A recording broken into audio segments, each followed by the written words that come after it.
हाँ, मंगलाचरण करें। ओम नमः सिद्धेभ्य जय श्री ओम नमः सिद्धेभ्य जय श्री ओम नमः सिद्धेभ्य। मंगलम भगवान वीरो मंगलम गौतमो गणी मंगलम कुंद कुंदाद्यो जैन धर्मोस्तु मंगलम सर्वमंगल मांगल्यम सर्व कल्याण कारकम प्रधानम सर्वधर्माणां जैनम जयतु शासनम जैनम जयतु शासनम जैनम जयतु शासनम।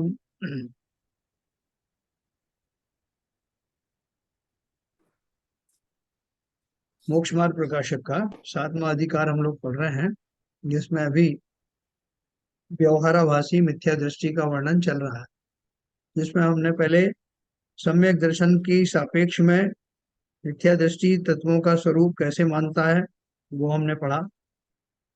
अनंत सिद्ध आचार्य या जो पंच परमेष्टि हैं उनका स्वरूप, गुरु भक्ति का स्वरूप, अरत भक्ति का स्वरूप कैसे वो अलग मानता है, भक्ति से भक्ति का स्वरूप कैसा मानता है, ये सब हमने पढ़ा। कोई कोई ये भी मानता है कि भक्ति के द्वारा ही मोक्ष हो जाएगा, जबकि पंडित जी ने इस पूरे ग्रंथ में जगह जगह इस बात को बहुत स्पष्ट किया है कि हम जैसा उपाय करते हैं, जिस चीज का उपाय करते हैं वही हमें मिलता है। जैसे कोई हवाई जहाज में बैठ करके अंतरिक्ष में जाना चाहे तो नहीं जा सकता।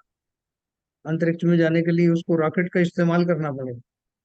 उसी प्रकार से मोक्ष जाने के लिए जो उपाय स्वर्ग आदि जाने के हैं वो काम में आते नहीं।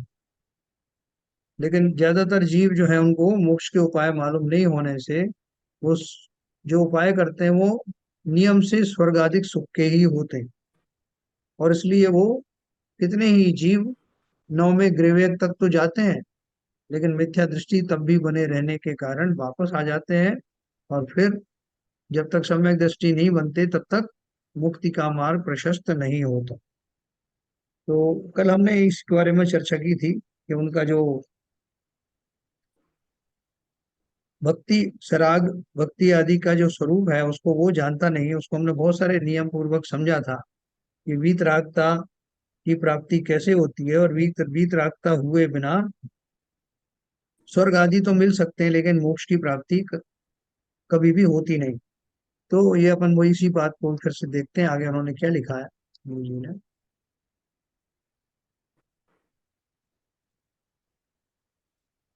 है ना, अपन ने कल लास्ट में ये पढ़ा था, इसी प्रकार अविवेकी जीव अन्यथा धर्म अंगीकार करते हैं, उनके तो सम्यक चारित्र का आभास भी नहीं होता। हमने सम्यक दर्शन रहित या सम्यक दर्शन से संबंधित जो बातें हैं उनके बारे में व्यवहाराभासी मिथ्या दृष्टि की क्या कल्पनाएं होती है, या सम्यक ज्ञान के संबंध में उसकी जो धारणाएं होती हैं वो क्या गलत होती हैं।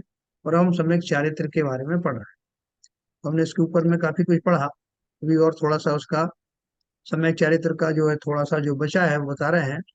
तथा कितने ही जीव अणुव्रत महाव्रतादि रूप यथार्थ आचरण करते हैं। देखो ये बहुत इंपॉर्टेंट है।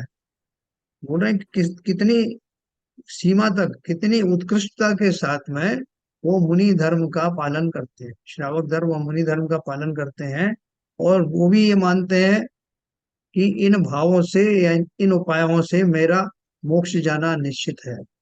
न केवल वो जानते हैं बल्कि उनके साथ के जो लोग हैं वो भी यही अनुमान लगाते हैं कि ये जो हमारे साथ में जो मनीषी आदि हैं इनका जो उत्कृष्ट आचरण है वो अवश्य उन्हें मोक्ष लेकर के जाए।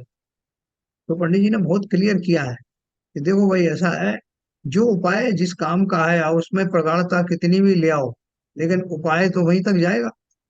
मैंने हेलीकॉप्टर के बाद में बड़े बड़े अच्छे अच्छे जहाज बना लिए, बहुत उत्कृष्ट जहाज बना लिए, तब भी मैं अंतरिक्ष में नहीं जा पाऊंगा। अंतरिक्ष के लिए मुझे अलग टेक्नोलॉजी चाहिए, और वो रॉकेट आदि के द्वारा ही संभव है। तो ठीक इसी प्रकार से देखो, जो भ्रामक स्थिति ये है कि ये ऐसे जीव पालन तो बहुत कुछ कर रहे हैं, भरपूर कर रहे हैं, लेकिन उनको क्लैरिटी नहीं है कि मैं मोक्ष इस उपायों से जाऊंगा क्या। ऐसा नहीं कि उनकी मजबूरी है कि वो इससे ज्यादा उत्कृष्ट पुरुषार्थ नहीं कर सकते, वो तो बाद की बात है। पहले तो अगर मैंने उन्हीं उपायों में मैं संतुष्ट हो गया जो स्वर्ग आदि ले जाने वाले हैं, तो मोक्ष का उपाय तो मुझे पता भी नहीं। और मैं सोच रहा हूँ अनजाने में कि इन्हीं उपायों से मोक्ष चला जाऊं। तो ऐसी जो भ्रामक स्थिति है, उसके निवारण के लिए पंडित जी ने बहुत क्लियर कट बताया कि मोक्ष के मार्ग में और स्वर्ग के मार्ग में क्या अंतर है। देखो क्या बोल रहे हैं। तथा कितने ही जीव अनुव्रत महाव्रत आदि रूप यथार्थ आचरण करते हैं, नकली नहीं, और आचरण के अनुसार ही परिणाम है। जैसा कर रहे हैं बाहर में, वैसा ही अंदर में भी भाव। कोई माया लोभादिक का अभिप्राय भी नहीं है। उन्हें धर्म जानकर मोक्ष के अर्थ उनका साधन करते, ये मान करके कि इससे ही मोक्ष हो जाएगा, और उनके आचरण में कहीं कमी नहीं, और उनकी चाहत में भी कोई फर्क नहीं, चाह भी वो मोक्ष ही रहे हैं। कोई माया लोभादि नहीं है, कोई छल कपट नहीं है। उन्हें धर्म जानकर मोक्ष के अर्थ उनका साधन करते हैं। किन्हीं स्वर्ग आदि के भोगों की भी इच्छा नहीं, परंतु तत्व ज्ञान पहले नहीं हुआ, इसलिए आप तो जानते हैं कि मैं मोक्ष का साधन कर रहा हूं, परंतु जो मोक्ष का साधन है उसे जानते तक नहीं। अब बोलोगे साहब क्या आप इतनी कठोर बात कर रहे हो। जो आदमी इतने शुद्ध आचरण कर रहा है, माया लोभ आदि कोई इनका उसका मंतव्य नहीं है, और ऐसा करके जो जैसा शास्त्रों में दिया है उसी प्रकार से महाव्रत आदि का पालन कर रहे हैं, कोई माया पूर्वक नहीं कर रहे हैं, छल कपट पूर्वक नहीं कर रहे हैं, और स्वर्ग आदि के भोगों की भी इच्छा नहीं है, तो इतना सब उत्कृष्ट करने के बाद क्या कमी रह गई जो मोक्ष नहीं जा पाती। बोल रहे हैं कि परंतु तत्व ज्ञान पहले नहीं हुआ, इसलिए आप तो जानते हैं कि मैं मोक्ष का साधन कर रहा हूं, परंतु जो मोक्ष का साधन है उसे जानते भी नहीं, केवल स्वर्ग आदि के ही का साधन करते हैं। कोई मिश्री को अमृत जानकर भक्षण करे तो उससे अमृत का गुण तो नहीं होता, अपनी प्रतीति के अनुसार फल नहीं होता, फल तो जैसा साधन करे वैसा ही लगता। ये जैसे कोई ऐसा सोचे, जैसा वो जैसा मैं कहूंगा वैसा मैं हो जाऊंगा। जैसे अपन वो ऑटो सजेशन करते हैं ना बहुत सारे ध्यान आदि में, ओ मैं तो विष्णु हूँ, मैं उस ब्रह्मा हूँ, मैं शंकर हूँ, मैं सिद्ध हूँ। तो बोले बार बार ऐसा रटने से मैं एक दिन ऐसा हो जाऊंगा। तो यहाँ ऑटो सजेशन यहाँ काम नहीं आ रहे हैं। आप खा तो रहे हो मिश्री, और मान के चल रहे हो कि अमृत है, अवश्य इसके पान करने से मुझे आयुष्य की बढ़ोतरी होगी, मैं अजर अमर हो जाऊंगा। तो ये कहते हैं ना, बोए पेड़ बबूल, बोए बीज बबूल के ये, आम कहाँ से हो। तो यहाँ भले ही बात उतनी कठोर नहीं है, लेकिन है उसी प्रकार की, जिसे मोक्ष का वास्तव में पता नहीं कि मोक्ष का साधन कौन सा है। मुझे जो है जाना है बेंगलोर, दिल्ली के रास्ते पर निकल पड़ा, और बढ़िया रास्ता है, उसके ऊपर खूब साफ सफाई के साथ, पूरे सावधानी के साथ मैं बढ़ा चला जा रहा हूँ, और बहुत अच्छे से सब बैंड बाजों के साथ में जा रहा हूँ। मेरा जो वाहन है वो भी बहुत अच्छा है, उत्कृष्ट है, सब कुछ है, लेकिन पहुंचूंगा कहाँ, क्योंकि डायरेक्शन ही गलत है। तो इस डायरेक्शन में क्या कमी है, अपन इसकी चर्चा करें। तो उन्होंने बोला अपनी प्रतीति के अनुसार फल नहीं होता, कि मैंने मिश्री को लिया और अमृत मान करके उसका सेवन कर रहा हूं तो अमृत का फल नहीं मिलने वाला, फल तो जैसे साधन करे वैसा ही लगता है। शास्त्र में ऐसा कहा है कि चारित्र में सम्यक पद है, वह अज्ञान पूर्वक आचरण की निवृत्ति के अर्थ है। इसलिए प्रथम तत्व ज्ञान हो और पश्चात चारित्र हो, सो सम्यक चारित्र नाम पाता। सम्यक चारित्र के लिए क्या क्या होना चाहिए, कि चारित्र तो हो। ये जो बाह्य चारित्र भी हम मुनि आदि की जो बात कर रहे थे, महाव्रत आदि का पालन हो रहा है, मोह माया के बारे बिना हो रहा है, स्वर्ग आदि के सुख की वांछा के बिना हो रहा है, लेकिन कमी क्या रह गई है, कमी ये है कि मेरा सम्यक श्रद्धान पूर्वक ये कार्य घटित नहीं हो रहे, सम्यक श्रद्धान पूर्वक नहीं हो रहे, तो क्या क्या कर रहा हूं मैं, या क्या कमी है सम्यक श्रद्धान के बिना करने में? वहां मेरा कर्तापना आ जाता है कि मैं मुनि हूं, मैं इनका पालन कर रहा हूं। कर्तापना, इस शरीर के माध्यम से मैं मुनियों की सारी क्रियाएं कर रहा हूं, और ये क्रिया करने से मुझे मोक्ष प्राप्त होगा। तो वो जो मैं पना है, जो बारीक बिंदु है कि मैं इस पर्याय में कर रहा हूं, और करने का भाव शरीर को दे रहा हूं, उसका श्रेय अंदर ही अंदर, इस शरीर में रहता हुआ मैं शरीर के माध्यम से ही अपने मोक्ष मार्ग को साध रहा हूं। ये जो मंतव्य है, कर्तापने का जो भाव है, वेद विज्ञान से रहितता वाले जो भाव हैं, वो मुझे उसमें उसकी जो जान है उस मार्ग की, वो डलने नहीं देती। इसलिए मेरा सारा क्रियाकलाप बिना सम्यक दर्शन के शून्यवत ही है। तो आपने बोला कि साहब ऐसा है कि इतना सब कर रहे हैं और आप बोल रहे हो एक सम्यक दर्शन नहीं होने से उसका तो फल मिलना चाहिए ना, तो मिलेगा ना फल? तुमने दिया है, कोई किसान बीज तो बोए नहीं और अन्य साधन करे, तो अन्न प्राप्ति कैसे हो? घास फूस ही होगा। आपने बहुत अच्छे से खेत को बखर दिया, पानी वानी भी सब डाल दिया, लेकिन बीज नहीं डाला, तो क्या होगा? वो जो खरपतवार है, जो अनचाही वनस्पति है, वो तो लहलहाने लगेगी, उग आएगी। आपका जो बखरने का और आपका पानी डालने का वो सब का फल तो मिला, लेकिन क्या मिला? बीज के बिना उत्पत्ति कैसे हो? तो मैं दर्शन को बीज बताया ना, तो घास फूस ही होगा। उसी प्रकार अज्ञानी तत्व ज्ञान का तो अभ्यास करे नहीं और अन्य साधन करे, तो मोक्ष प्राप्ति कैसे हो? तो क्या हो, क्या मिलकर रह जाएगा? देव पद आदि ही होंगे। हाँ, इतनी मेहनत कर रहे हो तो कुछ तो मिलेगा ना, वो तो बिल्कुल मिलेगा, देव पद ही मिले। क्योंकि वो बिना सम्यक के द्वारा किए जाने वाले सारे कार्य वीतरागता का पोषण नहीं कर पाते। उसमें कहीं ना कहीं कर्तापना, कहीं ना कहीं कुछ अभिलाषाएं बनी रहती हैं, और जहाँ किंचित भी राग रहता है, वहां मोक्ष नहीं होता। अवश्य ही स्वर्ग आदि की प्राप्ति होती। वहां कितने ही जीव तो ऐसे हैं जो तत्वादिक को भली भांति नाम भी नहीं जानते, केवल व्रतादिक में ही प्रवर्तते हैं। कितने ही जीव ऐसे हैं जो पूर्वोक्त प्रकार सम्यक दर्शन ज्ञान का अयथार्थ साधन करके व्रतादि में प्रवर्तते हैं। यद्यपि वे व्रतादि का यथार्थ आचरण करते हैं, तथापि यथार्थ श्रद्धान ज्ञान बिना सर्व आचरण मिथ्या चारित्र ही है। देखो, अपन अब श्रावकों के ऊपर इसको घटित करें, तो श्रावकों में बहुत सारे लोग प्रतिमाधारी होते हैं, है ना? श्रावक उत्कृष्ट श्रावक तक की बात है ना, तो प्रतिमाधारी होते ही है। 11वीं प्रतिमा तक जो है श्रावक होते हैं, उत्कृष्ट श्रावक 11वीं प्रतिमा में होते हैं। तो अब उसमें भी दो तरह के हुए।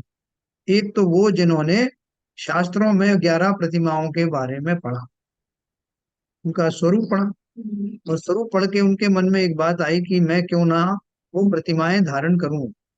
तो बहुत सारे लोगों ने तो स्वयं ही वो नियम संयम पालन करना शुरू कर दिया। बहुत सारे लोगों ने मुनिराज की साक्षी में या किसी सार्वजनिक सभा में डिक्लेयर करवाया कि भाई आज से इनकी फला फला प्रतिमा है। लेकिन उन प्रतिमाओं में सबसे पहली जो प्रतिमा है वो है दर्शन प्रतिमा। अब दर्शन प्रतिमा के जहां जाकर के वो अटक जाते हैं कि साहब बिना सम्यक दर्शन हुए ऊपर की प्रतिमाएं धारण हो नहीं सकती। दूसरी प्रतिमा व्रत प्रतिमा है, वो भी नहीं धारण हो सकती। जिस तरह एक घड़े को अगर आपने उल्टा रख दिया, तो उसके ऊपर रखे जाने वाले सारे घड़े उल्टे ही रखे जाएंगे, सीधा कोई घड़ा उस पर ठहरेगा नहीं। उसी प्रकार से पहली ही प्रतिमा में अगर दोष आ गया, तो आगे की प्रतिमाएं, आप भले ही मन में सोचते रहो कि मैं प्रतिमाधारी हूं, एक भी प्रतिमा के धारी आप नहीं हो सकते। ये शास्त्रों के वचन है। फिर उसका एक तोड़ निकाला गया। तोड़ क्या निकाला गया? बोले साहब दर्शन प्रतिमा है ना, तो उसको सम्यक दर्शन से मत जोड़वाओ। तो फिर किससे जोड़े? बोले दर्शन प्रतिमा का मतलब भगवान की प्रतिमा का बस दर्शन करना, वो मैं नित्य करूंगा, करता ही हूं। तो अब तो हो गई ना साहब, मेरा एक गला सीधा हो गया, तो बाकी सब सीधे हो जाएंगे ना। बोले भैया इस भ्रम में मत रहना, दर्शन प्रतिमा का भी स्वरूप अच्छे से पढ़ो ना। बाकी प्रतिमाएं के तो साहब ने पढ़े क्या लिखा है यार, और उसको पूरा स्किप कर दिया, इतना व्यापक ढंग से लिखा है दर्शन प्रतिमा का अर्थ क्या, और क्या मुझे वो प्राप्त हो गई है क्या, उसमें संधि मत निकाल।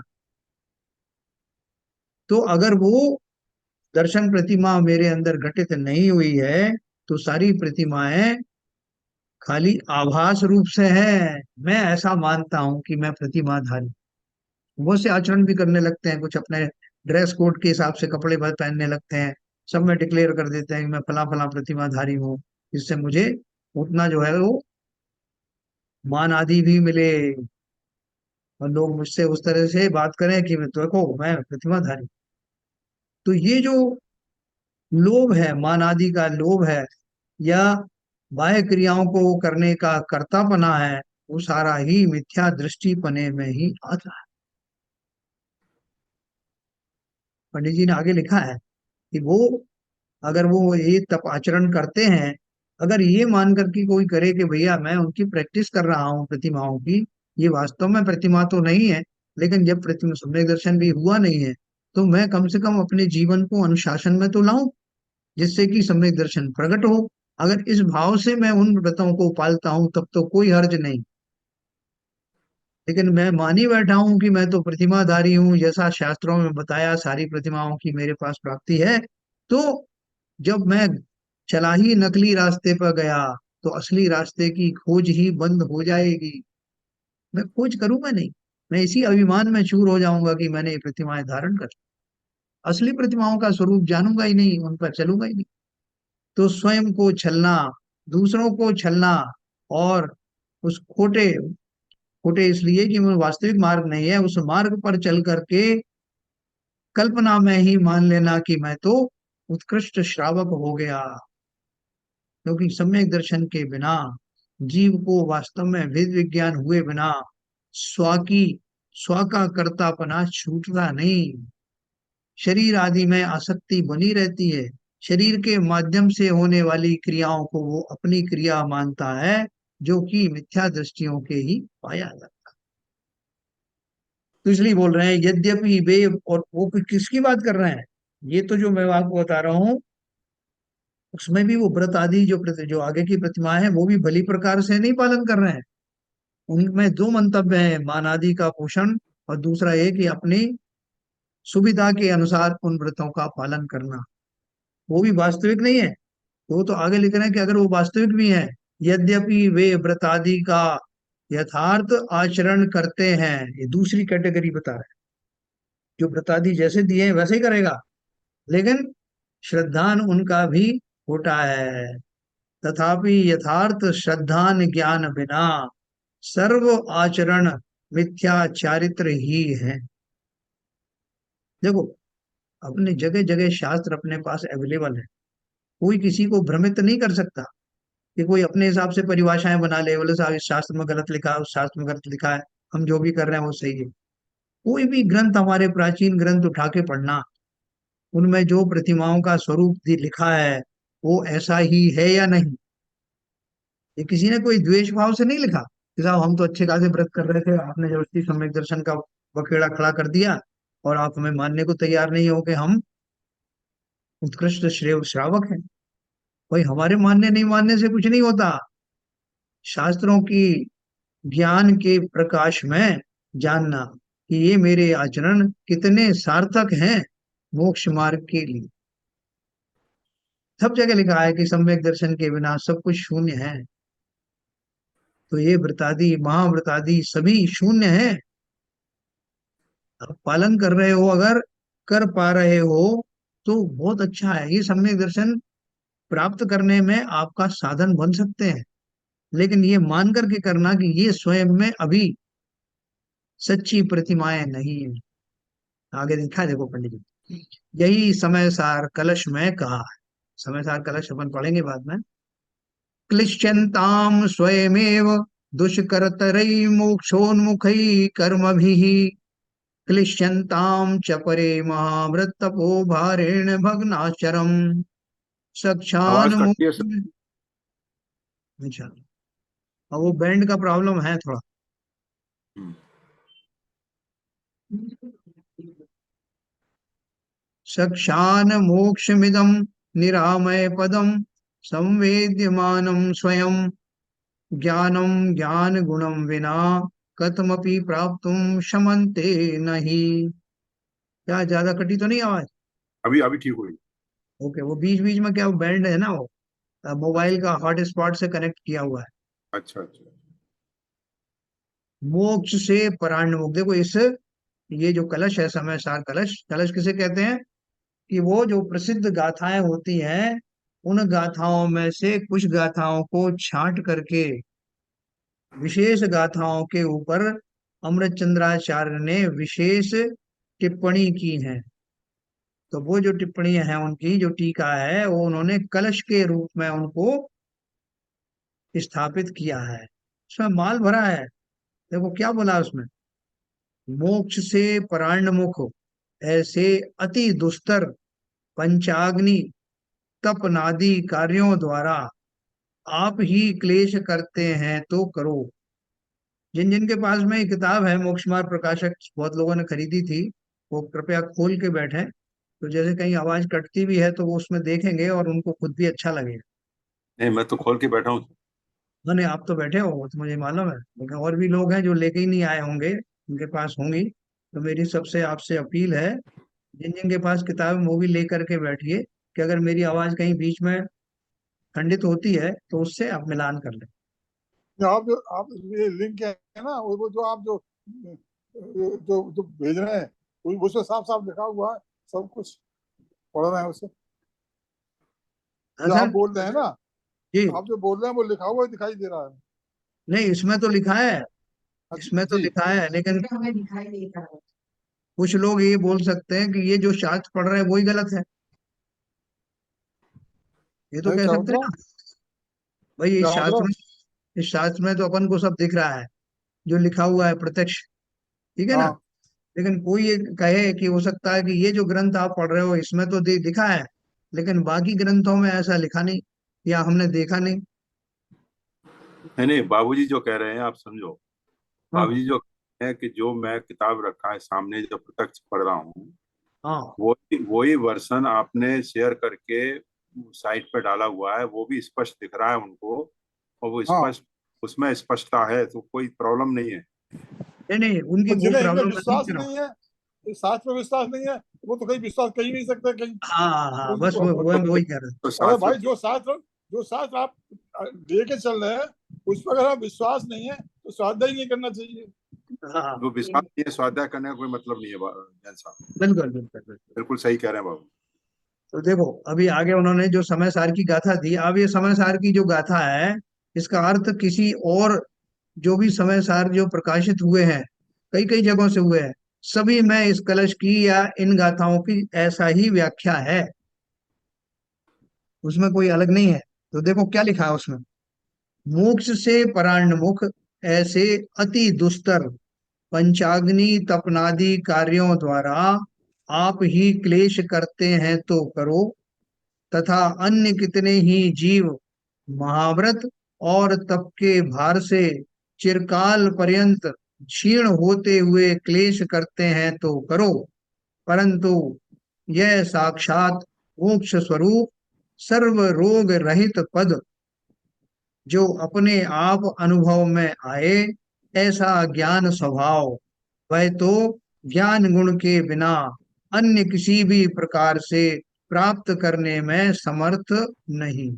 क्या बोल रहे हैं, ये पंचाग्नि तप होते हैं ना, ये बहुत सारे जो वैदिक जो ऋषि मुनि होते हैं, वो सब जो पंचाग्नि तप करते हैं, पंचाग्नि तप आदि, उसमें 5 प्रकार के जो है अग्नि प्रज्वलित करते हैं, एक बड़ी अग्नि, एक छोटी अग्नि, एक इन पेड़ों की अग्नि, वो उन पेड़ों की अग्नि, ऐसे करके 5 उसके वो समूह अग्नि के जलाते हैं। और उनके ऊपर में कहीं एक पेड़ से लटक जाते हैं, उल्टा सिर नीचा करके, मतलब ऐसे तरह तरह के वो शरीर की जो भाव भंगिमा है बना करके और ऐसे सब तप करते हैं, और ये मानते हैं कि ये तप उन्हें को उनके यहाँ जो मोक्ष का स्वरूप बताया है उसमें स्थापित कर देंगे। और तो ये तो हुआ जो अन्य मतों की बात है ना। मोक्ष से परान्मुख ऐसे अति दुस्तर पंचाग्नि तपनादि कार्यों द्वारा आप ही क्लेश करते हैं तो करो। वो जो था ना कमट का जीव, उसने भी जिस भाव में उन्होंने वो अग्नि जला रहे थे तो वो लकड़ियों में जो नाग दिखाया था, तो पंचाग्नि तप करने के लिए ही उन्होंने उसको लकड़ियों को जलाया था। तो वहां पर जो वैदिक ऋषि मुनि आदि हैं वो इस तरह के कार्यकलाप करते हैं और ये मानते हैं कि उनसे मोक्ष हो जाएगा। तो बोले वो तो उनकी बात हुई, हमारे यहाँ जैनियों में भी कितने ही जीव महाव्रत और तप के भार से चिरकाल पर्यंत क्षीण होते हुए क्लेश करते हैं तो करो है। परंतु ये अब ये महाव्रत और तप की बात क्या कर रहे हैं, हमारे यहाँ जो भी विधि बताई उसी हिसाब से महाव्रत कर रहे हैं, पांचों महाव्रत का पालन कर रहे हैं, तपश्चरण भी कर रहे हैं और बहुत लंबे समय से कर रहे हैं, उनकी हालत खराब हो। परंतु यह साक्षात मोक्ष स्वरूप सर्व रोग रहित पद जो अपने आप अनुभव में आए, ऐसा ज्ञान स्वभाव वह तो ज्ञान गुण के बिना अन्य किसी भी प्रकार से प्राप्त करने में समर्थ नहीं है। बोला है, कैसा भी आप तप कर लो, चाहे जो है अन्य मतावलंबियों के अनुसार तप करो या हमारे यहाँ के भी जो महाव्रत आदि का पालन करो, ऐसे ही तप करो जैसे हमारे यहाँ किए जाते हैं, लेकिन जब तक वो उसमें सम्यक दर्शन सम्यक ज्ञान की भूमिका सहित नहीं होंगे तब तक उससे खेद खिन्न ही होगा, वास्तव में मोक्ष मिलेगा नहीं, कितना भी कर लो। आवाज कट गई साहब। हाँ, तब तक ये अपना जो सामने जो लिखा आ रहा है वो तो बहुत सिंपल है, इसको पढ़ते रहना, बीच बीच में अगर आवाज भी कट जाए तो। यह साक्षात मोक्ष स्वरूप सर्व रोग रहित पद जो अपने आप अनुभव में आए, ऐसा ज्ञान स्वभाव वह तो ज्ञान गुण के बिना अन्य किसी भी प्रकार से प्राप्त करने में समर्थ नहीं है। तो कहने का अर्थ क्या है, मैं कितना ही दुष्कर तप क्यों ना कर लूं, चाहे अपनी संप्रदाय वाला चाहे दूसरों की संप्रदायों में किए जाने वाले तप, लेकिन जब तक उसमें सम्यक दर्शन और ज्ञान की भूमिका साथ में नहीं होगी तब तक ये सारे तप बेकार हैं, इनसे मुझे मोक्ष की प्राप्ति नहीं होगी। तथा पंचास्ति काय में जहाँ अंत में व्यवहाराभासी का कथन किया है, वहां 13 प्रकार का चारित्र होने पर भी उसका मोक्ष मार्ग में निषेध किया है। देखो, जो ये व्यवहाराभासी जो शब्द जो लाए हैं पंडित जी, वो कहाँ से लाए, खुद का बनाया नहीं, बोल रहे हैं जो पंचास्ति का है, जो कुंद कुंदाचार्य द्वारा रचित जो शास्त्र है उसमें आखिर में व्यवहाराभासी का लक्षण बताया है। वहां 13 प्रकार का चारित्र होने पर भी उसका मोक्ष मार्ग में निषेध किया है। 13 प्रकार का चारित्र कौन सा, 5 महाव्रत, 5 समिति और 3 गुप्ती, जो हमारे यहाँ उत्कृष्ट चारित्र फाइनल चारित्र माना जाता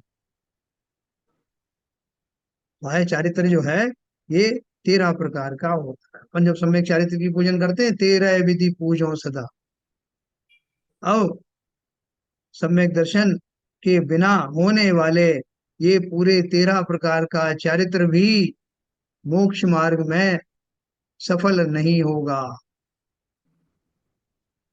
सिंपल सिंपल दिया है। पंचास्तिकाय जैसे ग्रंथ में लिखा है, व्यवहाराभासी 13 प्रकार का चारित्र प्राप्त होने पर भी मोक्ष मार्ग को प्राप्त नहीं कर सकता। बोलो ये तो बहुत ही अजीब बात है कि सारा जैसा शास्त्रों में बताया है, सारा विधि विधान से मैं 13 प्रकार का चारित्र का पालन कर रहा हूँ, अब ये आपने बीच में ये क्या लगा दिया सम्यक दर्शन सम्यक ज्ञान, उससे क्या फर्क पड़ जाए, जब मैं आपको पूरा वही करके दे रहा हूँ अपने आचरणों में, तो ये आपने एक पॉइंट क्यों लगा दिया। तो ये छोटा पॉइंट है कि बड़ा पॉइंट है? आगे लिखा है उन्होंने। और दूसरे शास्त्र ना, पंच परमागम शास्त्र आचार्य कुंद कुंद के, जिसमें समय सार, प्रवचन सार, नियम सार, पंचास्तिकाय और अष्टबाहुड़। तो देखो, अब ये तो बताया उन्होंने पंचास्तिकाय का। अब प्रवचन सार में क्या कहा? तथा प्रवचन सार में आत्मज्ञान शून्य संयम भाव को अकार्यकारी कहा है।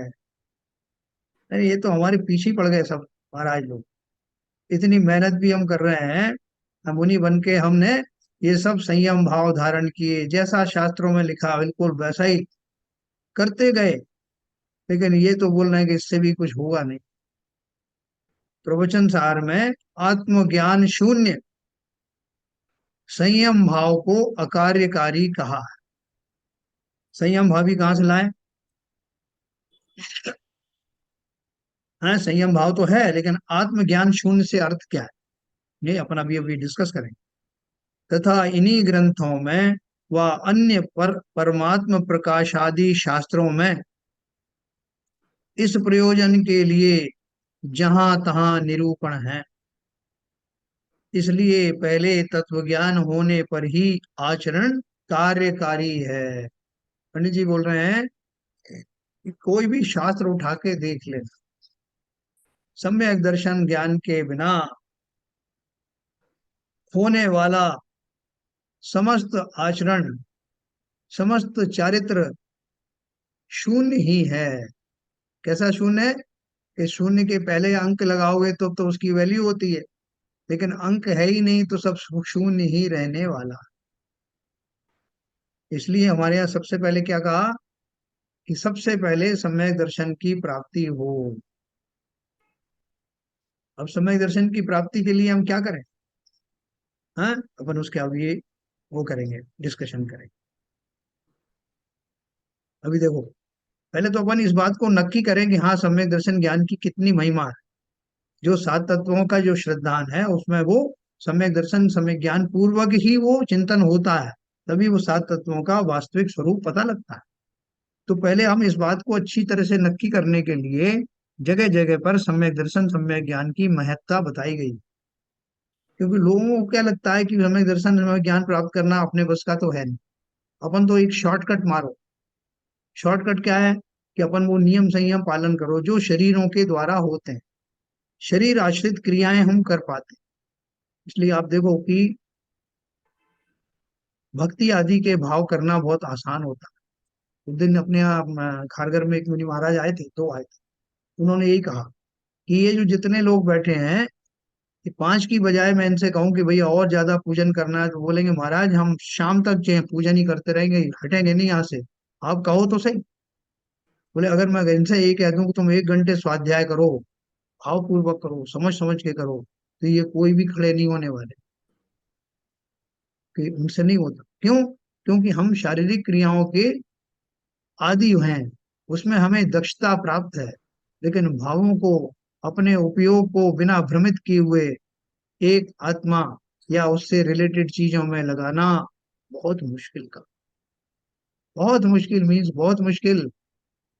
इसलिए वो जीव सम्यक दर्शन, सम्यक ज्ञान की आवश्यकता को छोड़ करके बाह्य क्रियाओं में, भक्ति आदि के मार्ग में लग जाते हैं और ये मानते हैं कि आज नहीं तो कल सही, ये मेरा भक्ति भाव अवश्य ही मुझे मोक्ष पहुंचा देगा। और वो इसलिए भी मानते हैं ऐसा क्योंकि जगह जगह पूजनों में लिखा है कि परंपरा से मोक्ष मिलेगा। लेकिन परंपरा से कैसे मिलेगा उसका अर्थ नहीं समझ पाते। उसका ये मतलब नहीं कि मैं भक्ति भाव में ही चलता रहूंगा तो एक ना एक दिन तो हो ही जाएगा। अगर मार्ग मेरा गलत है, दिल्ली का मार्ग मैंने पकड़ लिया, जाना बेंगलोर है, तो कितना ही दूर चला जाऊं, कितनी तेजी से जाऊं, धीरे से जाऊं, पहुंचूंगा अपने गंतव्य पर कभी नहीं। तो इसलिए ये बोल रहे हैं, यहाँ कोई जाने कि बाह्य में तो अणुव्रत महाव्रत आदि साधते हैं, अंतरंग परिणाम नहीं है, और स्वर्ग आदि की वांछा से साधते हैं। सो इस प्रकार साधने से तो पाप बंद होता है। द्रव्यलिंगी मुनि अंतिम ग्रैवेयक तक जाते हैं, और पंच परावर्तनों में 31 सागर पर्यंत देवायु की प्राप्ति अनंत बार होना लिखा है। सो ऐसे उच्च पद तो तभी प्राप्त करे जब अंतरंग परिणाम पूर्वक महाव्रत पाले, महामंद कशाई हो, इस लोक परलोक के भोगादि की चाह ना हो, केवल धर्म बुद्धि से मोक्षाभिलाषी हुआ साधन साधे। इसलिए द्रव्य लिंगी के स्थूल तो अन्यथापना है नहीं, सूक्ष्म अन्यथापना है। सो मिथ्या दृष्टि को भाषित होता, सो सम्यक दृष्टि को भाषित होता। देखो ये पूरा सेंटेंस का अर्थ समझ, क्या बोल रहे हैं कि दो तरह से लोगों ने इन आचरणों को पालन किया। जो बाह्य व्रत हैं, अनुव्रत महाव्रत आदि हैं, वो दो तरह के लोगों ने पालन किए। पहले वाले कौन से हैं? बाह्य में तो अनुव्रत महाव्रत आदि साधते हैं, अंतरंग परिणाम नहीं है, अंतरंग में परिणाम है ही नहीं उनको साधने के, देखा देखी कर रहे हैं। और अंदर में क्या भाव है? स्वर्ग आदि की वांछा से साधते हैं, अंदर में उनके तीव्र भाव बने हुए हैं तो भैया इनसे कोई अच्छा सा स्वर्ग वर्ग मिल जाए, इतना हो जाए, हमें कौन सा मोक्ष जाना है। लेकिन किसी से कहते नहीं है, उपदेश भी सबको ही देते हैं कि भैया मोक्ष जाना है सबको, सबसे यही कह रहे हैं, लेकिन स्वयं को खुद को भी जाना नहीं। अंदर में भाव स्वर्ग आदि के सुखों की वांछा वाले हैं तो मायाचारी हुई ना। अंदर में कुछ चल रहा है, बाहर में कह कुछ रहे हैं, कर कुछ रहे हैं। सो इस प्रकार साधने से तो पाप बंद होता। द्रव्य लिंगी मुनि, अब देखो ये तो पाप बंद वाली एक कैटेगरी हो गई। दूसरी कैटेगरी वाले वो हुए जो अंतरंग के परिणाम भी जिनके उच्च कोटि के हैं, जो किसी माया के, मायाचारी के भाव से वो तपों का पालन नहीं कर रहे हैं, बल्कि वास्तव में चाहते हैं, मोक्ष की अभिलाषा वाले हैं और उन अनुव्रत महाव्रतों को उत्कृष्ट तरह से पालन करते हैं जैसा शास्त्रों में बताया। तो ऐसे मुनि, उनको खाली थोड़ी जाएगा उनका वो वार, बिना वांछा के कर रहे हैं तो क्या मिलेगा उनको? उसके लिए सबसे उच्च कोटि का जो स्वर्ग है वो सब मिलेंगे। द्रव्यलिंगी मुनि अंतिम ग्रेवेयक तक जाते हैं, 9 ग्रेवेयक है ना, तो 9वें ग्रेवेयक तक जाएंगे। और पंच परावर्तनों में 31 सागर पर्यंत जो बदल बदल करके जाएंगे तो देवायु की आयु बार बार मिलेगी, और कितनी मिलेगी? 31 सागर तक की आयु वाले। इतना उत्कृष्ट उनका तपस्चरण है, उसकी वजह से वहां तक गए, ऐसे नहीं जाता कोई साधारण।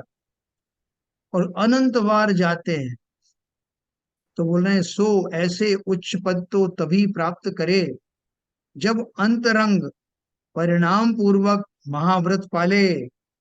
झूठे मूठे नकली व्रतों से नहीं मिलता, वो असली व्रतों का पालन कर रहे हैं। महामंद कशाई हो, कोई उनको किसी तरह की अभिलाषाएं भी नहीं है दूसरे प्रकार की, मोक्ष ही जाना चाहते हैं।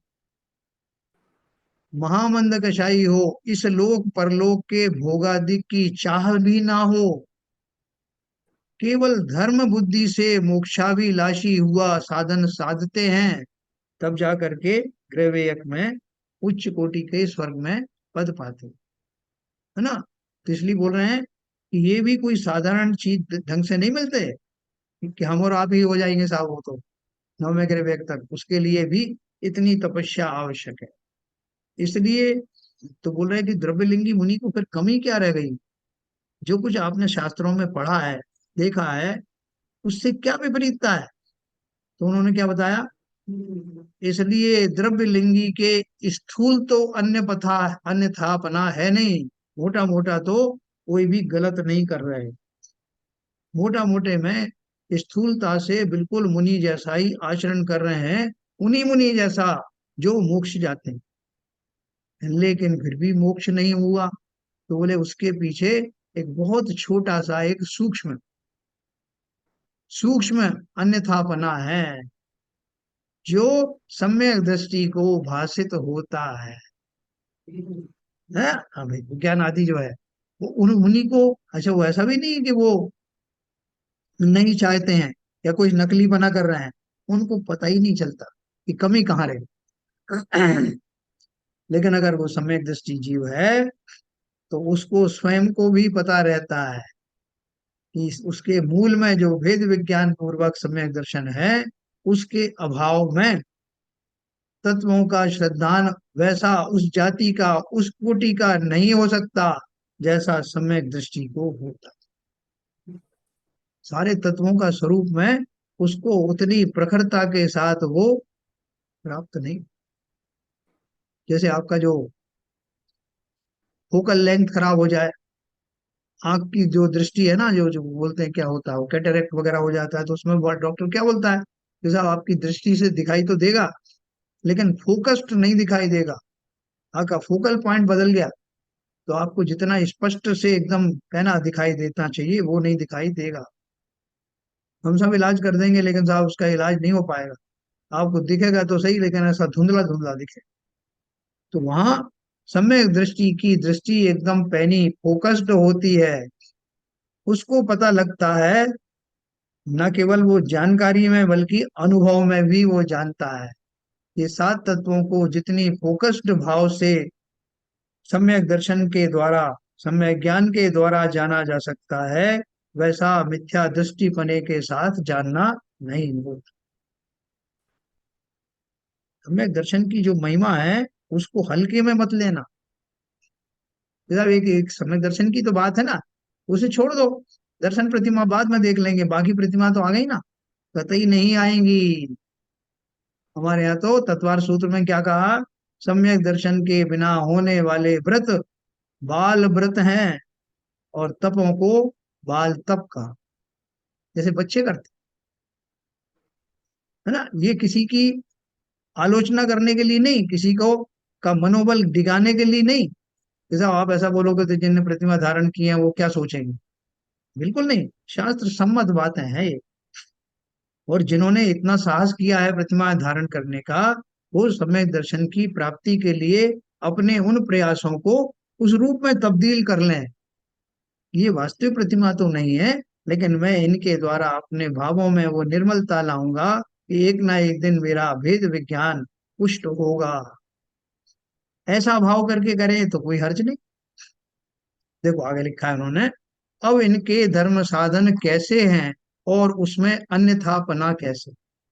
इतना डिटेल में कोई बताएगा नहीं है। टोडरमल जी क्या बोल रहे हैं कि भैया ये इनका जो धर्म साधन कर रहे हैं वो कैसा कर रहे हैं, और उसमें क्या होना चाहिए, क्या कमी क्या रह गई है। देखो इतना स्पष्ट, इतना खुल करके ऐसा विश्लेषण आपको मिलेगा नहीं। मेरा एक प्रश्न है सर, हाँ बोलिए। ये शब्द जो इस्तेमाल किया है, केवल धर्म बुद्धि से मोक्षाभिलाषी होगा उसकी साधना करे, तो केवल धर्म बुद्धि का मतलब क्या है? मैं मेरे को आत्मज्ञान नहीं हुआ, मेरा अपना श्रद्धांजलि शायद कचर रह गया कुछ, लेकिन धर्म बुद्धि फिर भी कभी मोक्षाभिलाषी हुआ, यानी धर्म का पालन करने से मोक्षाभिलाषी मतलब क्या है? देखो धर्म बुद्धि का अर्थ यहाँ पर क्या है कि वो जो परंपरा। व्यक्ति था, जो एक मिनट, जो पहले वाला जो व्यक्ति था वो स्वर्ग की वांछा स्पष्ट लेके चल रहा कि मुझे तो भैया इससे स्वर्ग की प्राप्ति हो जाए। तो स्वर्ग की प्राप्ति वाला जो है मोक्ष अभिलाषी नहीं हुआ। जो स्वर्ग की प्राप्ति का साधन कर रहा है पूरे ज्ञान पूर्वक ये जान करके कर रहा है कि ये स्वर्ग ही ले जाएंगे, और इसलिए वो उसी हिसाब से उसकी साधना कर रहा है। तो इसका मतलब क्या, कि साधन तो उसने वो अपनाए लेकिन उसने उसका जो मंजिल है वो मोक्ष मार्ग नहीं है। लेकिन यहाँ जो ना व्यक्ति है इसको स्वर्गों के सुख नहीं चाहिए। मैं बहुत है? स्पेसिफिक बात करना रहा था, जैसे हिंदुओं में जो है वैकुंठ की बात होती है, हाँ कि वैकुंठ मुक्ति हो गई सब, और शायद मोक्ष से जस्ट नीचे वही उनके पास एक स्थान है जिसकी बात करते हैं। है ना। तो वो इनका वर्ग क्या है कि इसको मोक्ष, ये पीछे लिखा है ना उन्होंने, देखो आ, धर्म इस बुद्धि लोक से, परलोक में, हाँ, हाँ इस लोक परलोक के भोगादिक की चाह ना हो, केवल धर्म बुद्धि से मोक्षाभिलाषी हुआ साधन साधे।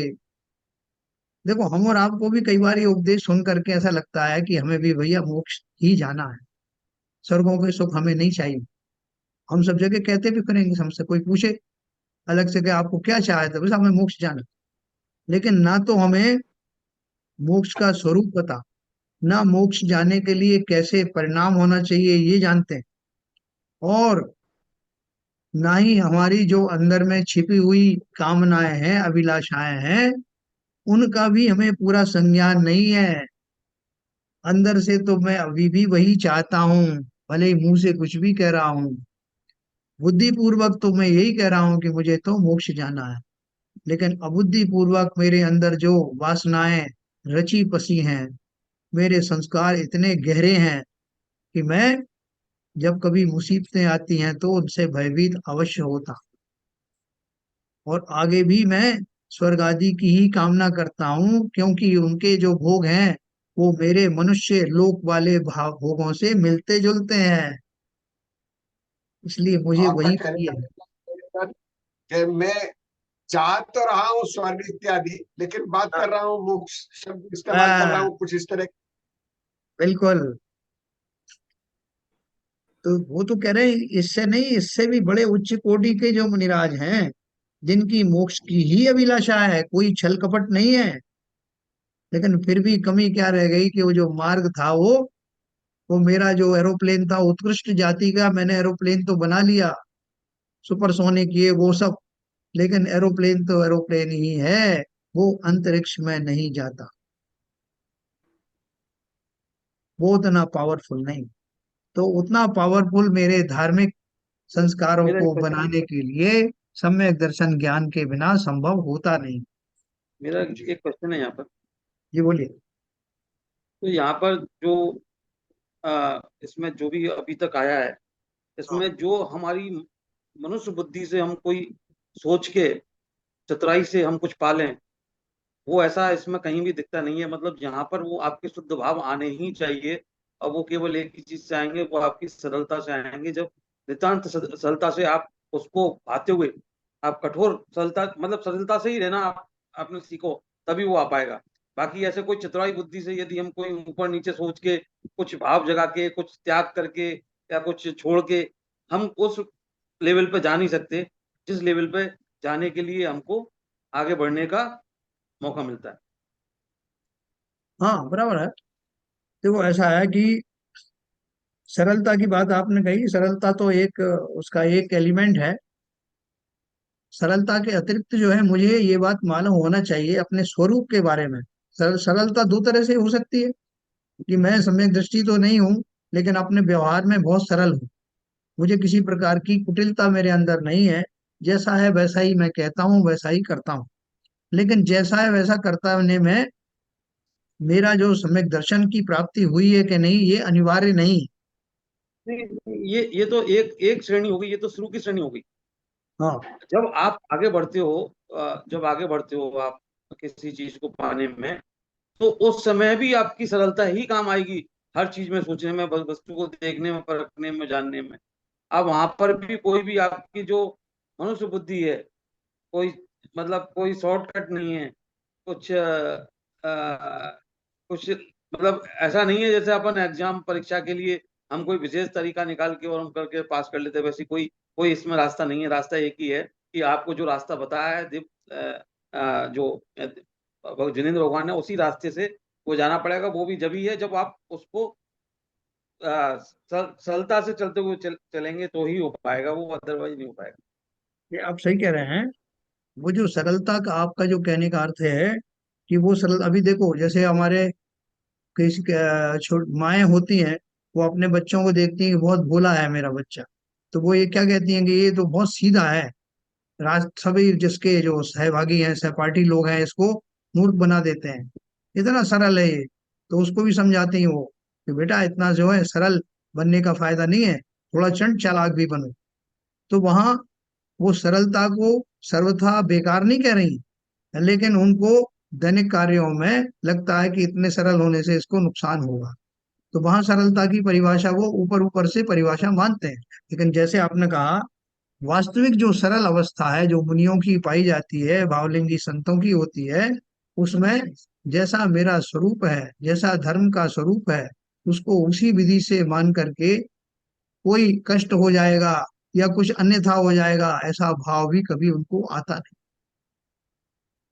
वो जो परम सरलता सही है। है वो सम्यक दर्शन वेद विज्ञान पूर्वक ही घटित होती है। ठीक है सर, हम और आप तो जो है बहुत जल्दी विचलित हो जाएंगे, हम कहेंगे साहब देखो ऐसी सरलता भी किस काम की, सामने वाला हमें दिख रहा है कि नहीं ये तो हमको, मायाजाली है। हाँ। हाँ नहीं नहीं, मायाचारी है, हमको तो हमारे हिसाब से यदि बात भी नहीं करे तो हमारी सरलता काफूर हो जाती है।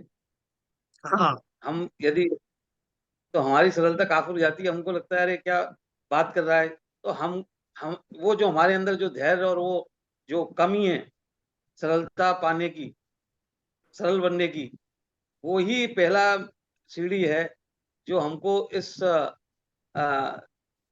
चीज के ऊपर उन्मुख ले जाने के लिए, आप जैसा सही कह रहे हैं। बार सरलता में बार यहाँ कमी पर, रहे।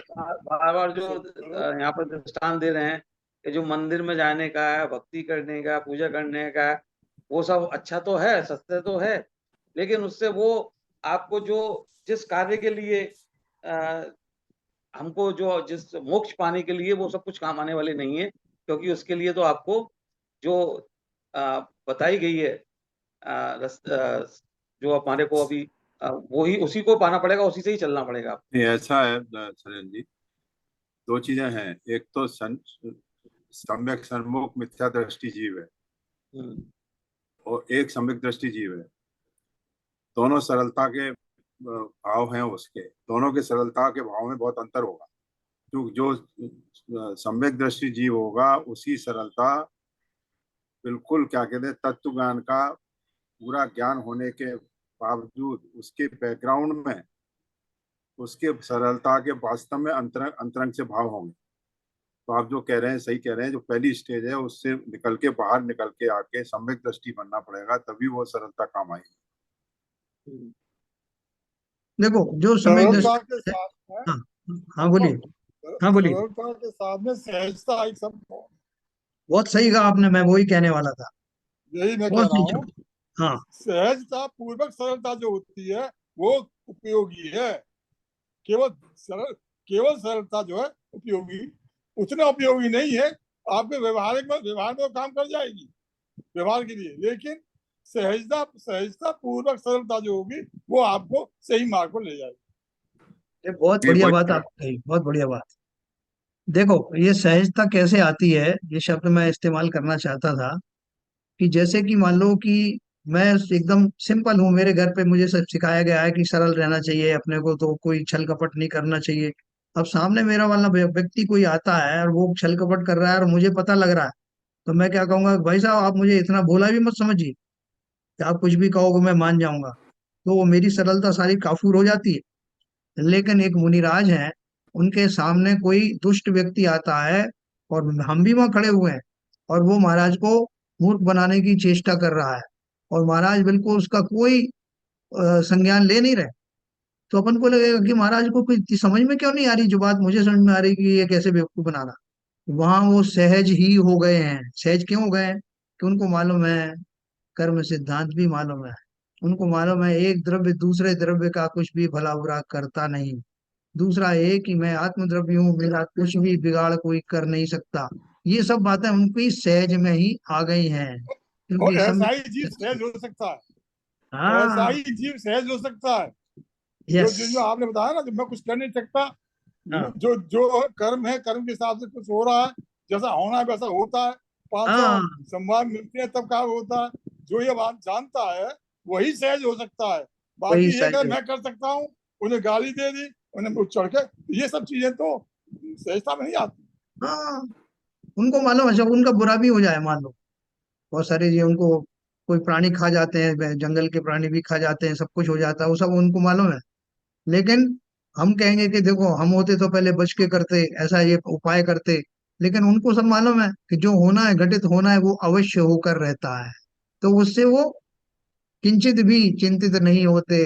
और वो अचिंता का जो सहज उनके अंदर में जो वातावरण है, वही उनकी सरलता है। उस सरलता की बात पर कर। ये बहुत अच्छा विषय आप लोगों ने निकाला, सहजता और सरलता। सहजता पूर्वक सरलता का आना, और सहजता तभी आती है जब जीव समस्त आगम सम्मत सिद्धांतों में निष्णात हो जाता है, तब सहजता आती है। जब तत्व ज्ञान की श्रद्धा हो जाता है तब सहजता आता है। हाँ, तब वो सहजता आती है, तब वो हाँ, वास्तविक, तब वो बाकी सरलता। सरलता तो जैसे आपने बताया, मुझे इतना इतना इतना इतना सीधा ही मत समझो। हाँ, हाँ, अपन बोल देते हैं ना कि भाई साहब आप तो बहुत सीधे हो, बिल्कुल जलेबी की तरह। हैं, आजकल आ रहा है। इसलिए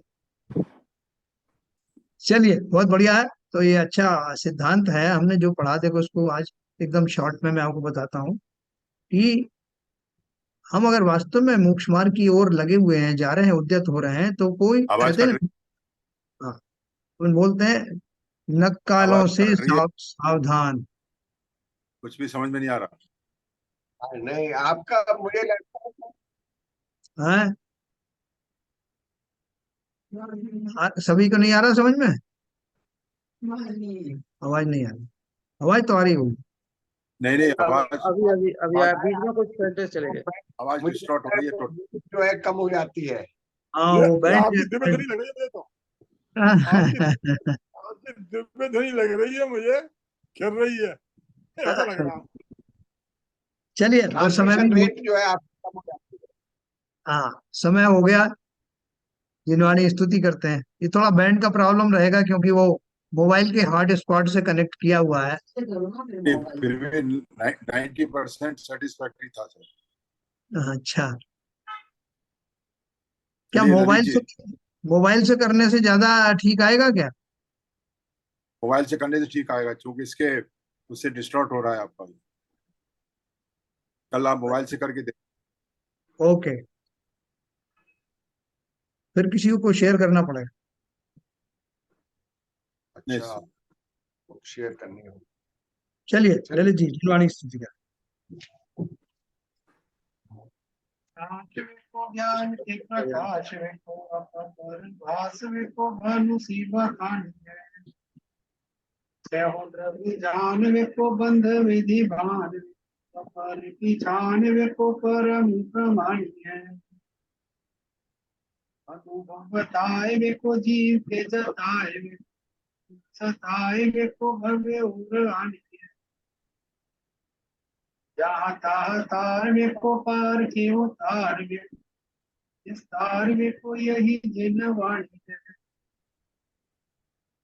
हे जिनवाणी भारती को जो सिमरन तो तेरी शरण गए सो पवित्र है। या वाणी के ज्ञान से सीधे लोका लो तो वाणी मस्तक धरो सदा देते हैं दो सदा देते हैं। जिनवाणी माता की जय। जय।